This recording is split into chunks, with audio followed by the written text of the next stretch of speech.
Hello friends and welcome to the channel. In this video I will be covering our first magical range DPS, Red Mage. Red Mage is a highly supportive caster, bringing high personal damage, party damage and defensive utility to boot, making it an extremely valuable asset to any party. Unlike in previous Final Fantasy iterations where black magic was used for damage and white used for healing, Red Mage in 14 is all about keeping a balance of black and white mana and then spending it on highly offensive abilities. We will go over all of Red Mage's abilities, its job gauge, the opener and rotation, and also the stat priority. So with that out of the way, let's just dive right in. Let's begin by briefly talking about Red Mage's job gauge, the balance gauge. The balance gauge can hold up to 100 white and black mana each, and just like the name implies, we want to keep these two resources as balanced as possible. If we manage to be 30 mana ahead in either black or white mana, it will become increasingly more difficult to recover the lower resource, so ideally we want to avoid that. Before we move on to spells, let's briefly touch up on Dualcast. After every spell we manually cast, we will be granted Dualcast, which allows us to cast our next spell with no cast time. This is very important as Red Mage has two different types of spells, short and long spells. Short spells only take up to 2 seconds to cast, while long spells take up to 5 seconds. 5 seconds is way too long considering our global cooldown is only 2.5 seconds at the longest. So we want to avoid ever manually casting our long spells. Instead, we will be relying on our dual casts. To put this into perspective, cast your short spells to dual cast your long spells, sort of like a rhythm. The more you play Red Mage, the more natural this will become. Now let's go over the spells and how to build that balance gauge up. Let's begin with our single target damaging spells. First, Jolt 1 and 2, our neutral or red single target spell. This will increase both our black and white mana by 2 and is considered a short spell, so we should be using this to activate our dual cast for our long spells when we do not have access to the fire or the stone, which we will touch up upon later. Next we have the thunder 1 and 3 and the arrow 1 and 3. These will increase our black and white mana by 6 respectively and will grant us a 50% chance to become the fire or the stone ready respectively. These two are considered long spells and should only be used when we have our dual cast ready. Finally, we have the fire and the stone. These will increase our black and white mana by 5 respectively and can only be casted with the fire or the stone ready. These are considered short spells and should be used to activate our dual cast. Remember what I mentioned with Jolt. Manually cast these two spells when they are available. When they are not available, cast Jolt instead. Now let's go over our AoE spells. First, Scatter and Impact. This increases both our black and white mana by 3. Unlike our neutral or red single target spell, Jolt, Scatter and Impact is considered a long spell and should only be used when dual cast is ready. This is where the Thunder 2 and the Arrow 2 come into play. These two spells increase our black and white mana by 7 respectively and are considered short spells. So these two should be used to activate our dual cast to lead us into dual casting our scatter and impacts without a cast time. Before we move on, let's go over some of the nuances of AoEing as a Red Mage, as it can get confusing. I'll explain it to you as simply as possible. 3 or more targets is the same despite level. Always use your Thunder 2 or the Arrow 2 into scatter or impact. Now let's talk about 2 targets. 2 targets are where things get more confusing. Under level 62, we will be using the Thunder 2 or the Arrow 2 into a the Thunder 1 or the Arrow 1. This is because the Thunder 1 and the Arrow 1 deal more damage on a single target than a scatter deals on 2 targets. When above level 62, we will use our standard single target rotation as it far outweighs our AoE in total potency. Once we reach level 66 though, Scatter will become Impact, which means for 2 targets we will be using Jolt 2 into Impact, repeat. This is because Impact on 2 targets outweighs the damage of the Thunder 3 and the Arrow 3 on 2 targets. One final note, be aware of enemies' hitboxes. All these spells go off the center of an enemy's hitbox, which means if for some reason an encounter has 2 bosses and these 2 bosses are in static locations but too far away from each other for our AoE to realistically hit both bosses, then resort to single target spells. Let's finally talk about how we spend our black and white mana. Once we reach 50-50 on both black and white mana, we will have access to our enchanted single target melee combo, which we should be using on 1 to 2 targets. If we are in a 3+ target situation low, we should wait until we reach 60-60 black and white mana, as this will give us access to our enchanted AoE attack. This costs 20 mana for each usage, and we want to use 3 of these back to back. The reason for this is because when we use 3 enchanted GCDs of any kind, our single target or AoE, we will then be granted access to our combo finishers, the Flare and the Holy. These will take over the actions of the Thunders and the Arrows respectively. The Flare and the Holy will increase your black and white mana by 11 and give you a 20% chance to become the Fire or the Stone ready respectively. Additionally, if your black or white mana is higher than one or another, then you should cast a spell that will give you the less filled up resource, as this will guarantee the Fire or the Stone ready. For example, if our black mana was higher than our white mana, then we should opt to use the Holy to get the 100% chance on the Stone ready. After the Flare or the Holy, we will be granted access to Scorch. This takes over the action of Jolt and Impact. Scorch simply deals 680 potency to the target and 60% less for all targets nearby. It also increases both our black and white mana by 4. Finally, after Scorch, we will be granted access to our final hit, Resolution. Resolution deals 750 potency to the first enemy hit and 60% less for all remaining enemies. This attack is a straight line with a 25 yarm range and radius, so it has quite the AoE potential. Just like Scorch, this will increase our black and white mana by 4. Before we move on, a few things to note. Ideally, we want to save some gauge for raid buffs, our own and others. The goal here is to never let your black and white mana get to 100.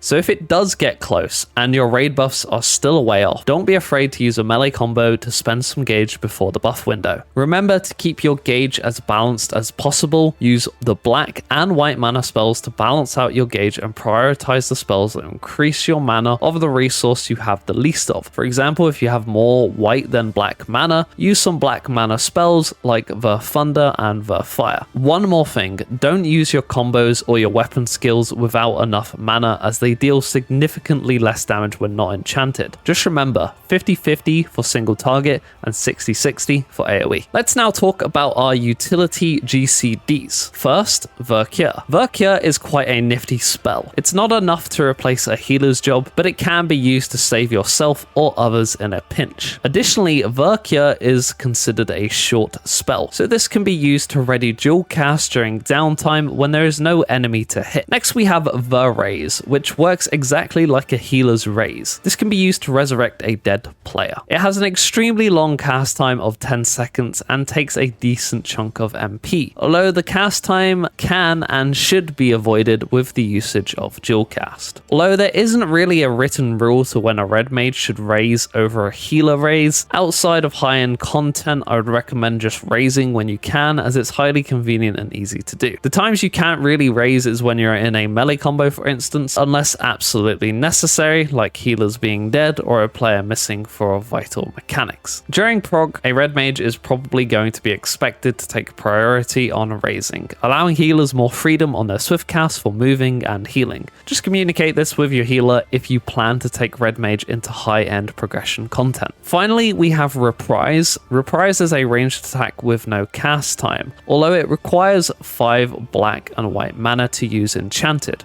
Remember, we only ever use enchanted weapon skills. Reprise is extremely situational and should be avoided if possible. Although giving us the mobility at the cost of 5 mana seems appealing, there are better alternatives for mobility like our Dualcast, Acceleration, and Swiftcast. I will touch up on these two later. Which leads us into our oGCDs, or off global cooldowns, to be used between our GCD or global cooldown. Let's begin with Corpse of Corpse. This is simply a gap closer dealing 130 potency to the target on a 35-second cooldown with 2 charges. Ideally, you'll want to be using these off cooldown, although you can hold on to 1 charge if you need the mobility for later. Next, we have Displacement and Engagement, sharing the same 180 potency and the same recast timer of 35 seconds, and is on 2 charges. Just like Corpse of Corpse. Displacement will backflip you 15 yards, and Engagement will simply deal 180 potency with no strings attached. Use Displacement if you need the mobility to backflip, otherwise use Engagement as it has no backflip or animation lock like Displacement has, allowing you to reliably fit 2 oGCDs during a GCD. Then we have Fletch and Contra 6. Fletch simply deals 460 potency to the target on a 25-second cooldown. Contra 6, however, deals 360 potency to the target and on all nearby enemies with no damage drop-off on a 35-second cooldown. Use both of these off cooldown and prioritize using them over your Corpse of Corpse and Engagement displacements. Next up, we have Acceleration. This will ensure that the next Ver Thunder 1 and 3 or Ver Arrow 1 and 3 and Impact will be casted with no need for a dual cast, and it will also guarantee Ver Fire or Ver Stone respectively for the Ver Thunders and Ver Arrows. Meanwhile, Impact's potency will be increased by 50, so make sure to use this on 2+ targets. Make sure you aren't dual casting before using Acceleration, as do not waste this valuable trait. Acceleration is on a 55-second cooldown and holds up to 2 charges. Take advantage of Acceleration's instacast for mobility and to weave oGCDs during a GCD window to help with your oGCD alignment. Now our raid buff, Embolden. Embolden increases your magic damage by 5% while increasing your party members' damage by 5% for 20 seconds in a 15-yard radius, so make sure you position yourself centrally when using this. Embolden is on a 120-second recast. Use this off cooldown with few exceptions. For example, if the boss is about to disengage from the arena and your Embolden is about to come off cooldown, maybe hold on to it for when the boss comes back down. Coordinate this with your party members in high-end content. Meanwhile, in lower-end content, you should make the judgment for yourself. We then have Manification. Manification will increase our black and white mana by 50 each and grant us 5 stacks of Manification, increasing up to 6 stacks at level 90. These stacks last 15 seconds, increase our magic damage dealt by 5%, and a stack will be consumed for each GCD used under the effect. Additionally, if we are in the middle of a melee combo and use Manification, it will break the combo, which we really don't want. Use Manification before we go into a melee combo, but make sure all 5 to 6 stacks are used inside our melee combo window and on our combo finishers for maximum damage. If for some reason our Manification is slightly drifted and is up during the melee combo, then finish off the 3-step melee combo and then use Manification before you're about to Ver Holy or Ver Flare. Use the remaining finishers and then enter another melee combo. Manification is on a 110-second cooldown, and you should be using this off cooldown. Manification's cooldown is extremely close to Embolden's, but not the same, and will naturally drift apart the more the fight goes on. This could result in an extra usage of Manification, but not Embolden, given the 10 seconds apart. So as a baseline, it is a lot easier to use off cooldown, but if you know you will not get an extra usage throughout an encounter, you are encouraged to use Manification alongside Embolden. Just remember, this is fight dependent, and you will have to learn this yourself. Finally, our party-wide mitigation, Magic Barrier. Magic Barrier reduces magic damage taken by 10% and increases healing received by 5%, lasting 10 seconds for every party member hit in a 15-yard radius, just like with Embolden. Make sure to position yourself so you are hitting all party members with this. Magic Barrier is on a 120-second cooldown and should be used when raid wides and raid busters are going out to help mitigate damage and alleviate the stress for healers. In low-end content, use this whenever you deem necessary on these instances of damage. In high-end content, communicate this with your healer when they could potentially want and benefit from this. Do not underestimate this ability's value. Alright, let's move on to our cross-roll actions, starting with Addle. Addle reduces the target's physical damage dealt by 5% and magical damage dealt by 10%, lasting 10 seconds and on a 90-second cooldown. Same deal as Magic Barrier, use this on raid wides and raid busters. Then we have Sleep. This is on the GCD and has a cast time of 2.5 seconds. It simply puts the target and nearby targets to sleep for 30 seconds, and any attack done to the targets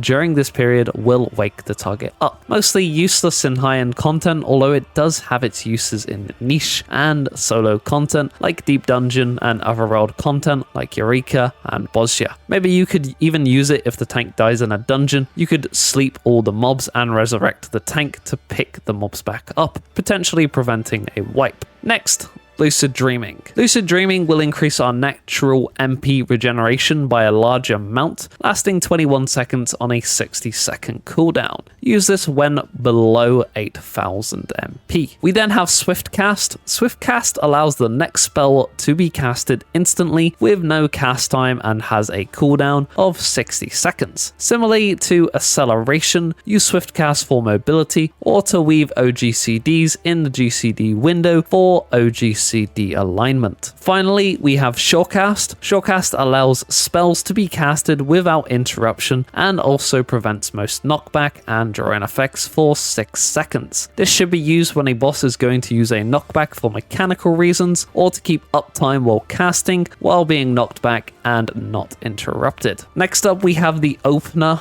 and Rotation.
Finally, let's finish off with the stat priority. As a red mage, we want to be prioritizing critical hit above all else. After we have aimed for as much crit as possible, go for determination, as it's our second best stat. Then finally, when we have aimed for as much crit and det as possible, we can aim for some direct hit, as it's our third best stat. Although determination is favored over direct hit, these two stats weigh very similarly in terms of worth. Favor determination, but try to keep a healthy balance of the two stats. Although with how DPS gear works, you'll have plenty of direct hit anyway, it's just something to keep in mind. Avoid spell speed as much as possible. With how red mage currently works, spell speed's worth is very minimal. To summarize, the priority is critical hit, determination, direct hit, and finally spell speed. And that, my friends, will just about conclude this guide. I hope this video has provided insightful and informational to you, and if you did enjoy it, make sure to hit that like button, as that really helps me a bunch. If you enjoy my content and aren't subscribed yet, then please do consider hitting that subscribe button, as I frequently make content like this, and that would really help a bunch too. If you have any feedback or further questions, then please do leave it in the comments below, or just let me know how you find red mage. I'd love to hear your thoughts. If you would like to support me any further as well, then you can check out my socials in the description below. There's a Discord, a Twitter, and a Twitch, and you're welcome to check any of those out. With all that said and done, I shall see you in the next one.